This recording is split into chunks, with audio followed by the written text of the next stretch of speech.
Hi, Red Knights. We are here with our paired selection called A Plan for the People. The genre of this text is expository text. An expository text teaches facts and other information about a topic. Throughout this past week or so, we've been learning a lot about voting and why we vote in America.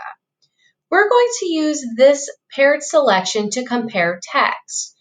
We will read how the United States leaders wrote the Constitution and set rules for our government. As we read, we will stop and answer questions about the text. Let's get started. A plan for the people. The United States government started with a plan. Our country's leaders wrote the plan more than 200 years ago. The plan is called the Constitution. All of our laws come from the Constitution. The Constitution is the highest law in our country. A new government. In 1787, the United States was a new nation of 13 states. The nation's first plan for government had problems. Its leaders decided to meet to talk about a new plan. 55 delegates came to the meetings. A delegate is a person who speaks for the citizens in each state. George Washington led the meetings. He was the country's first president. A summer of arguments. The meetings began on a hot day in May 1787. The delegates gathered together in the Philadelphia State House. They closed the windows because the meetings were secret.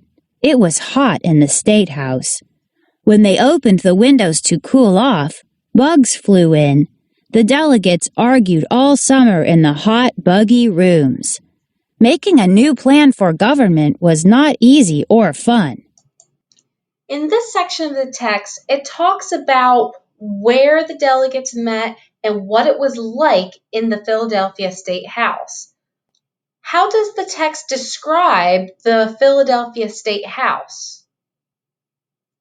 The text describes the Philadelphia State House as being hot, buggy, and not easy or fun.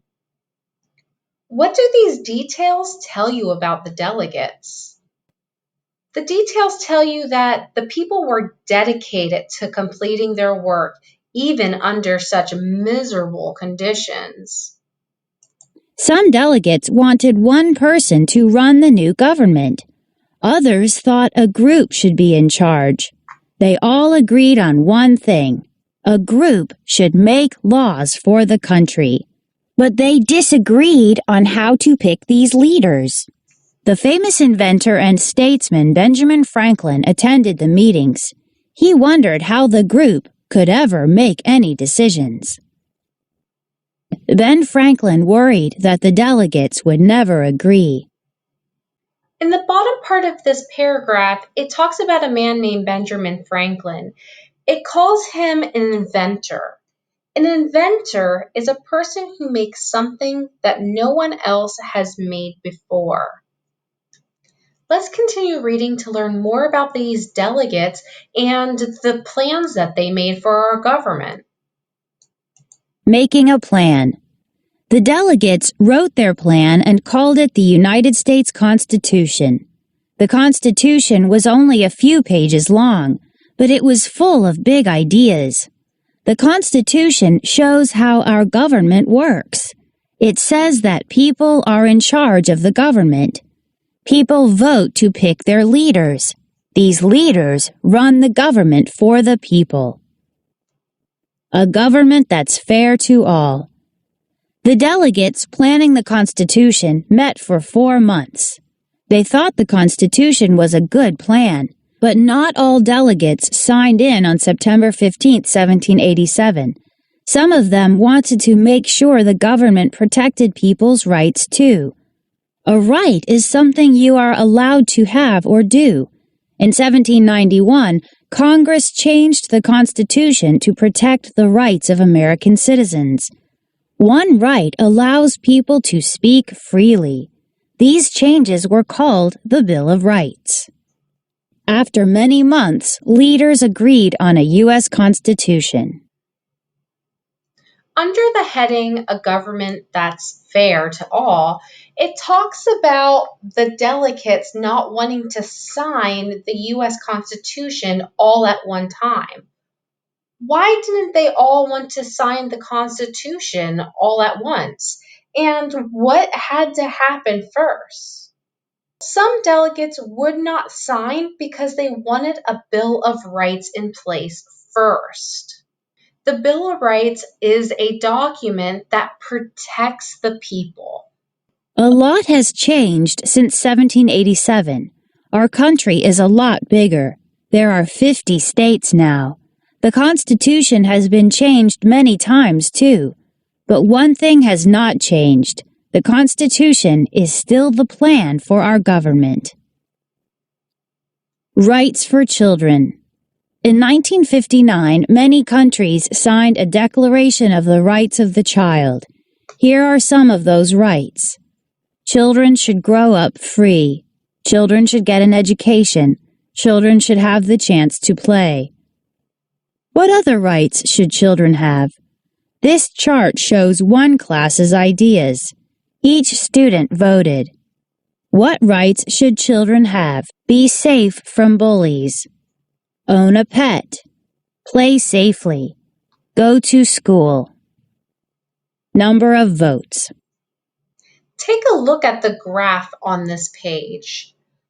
What is the most important right according to this graph that shows the class's ideas? Down here, we're going to make some connections. The first question asks, why was the United States Constitution written? That's our essential question for this text. It was written to give power over government to the people and to protect the people's rights. The evidence to support my answer is found on page 124. On this page, it summarizes the main reason the United States Constitution was created, which was to make a government that is fair for all. The next question asks, what are ways that people can make government work? We can talk about articles in the stories that we've read, making text-to-text connections.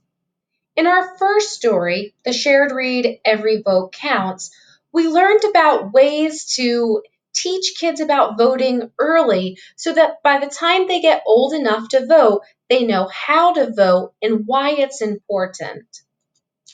In our anthology text, we learned about the process of voting, how to learn about a candidate, and the different ways to submit your vote and why you would want to vote.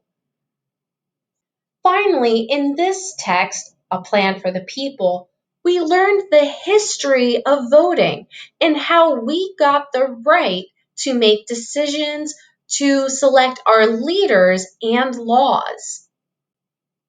All right, boys and girls, I hope you have learned a lot about voting, the history, the process, and why it's important. We will revisit this text one more time in our next lesson to take a deeper look at the information that we're learning about the history of voting. All right, boys and girls, bye for now.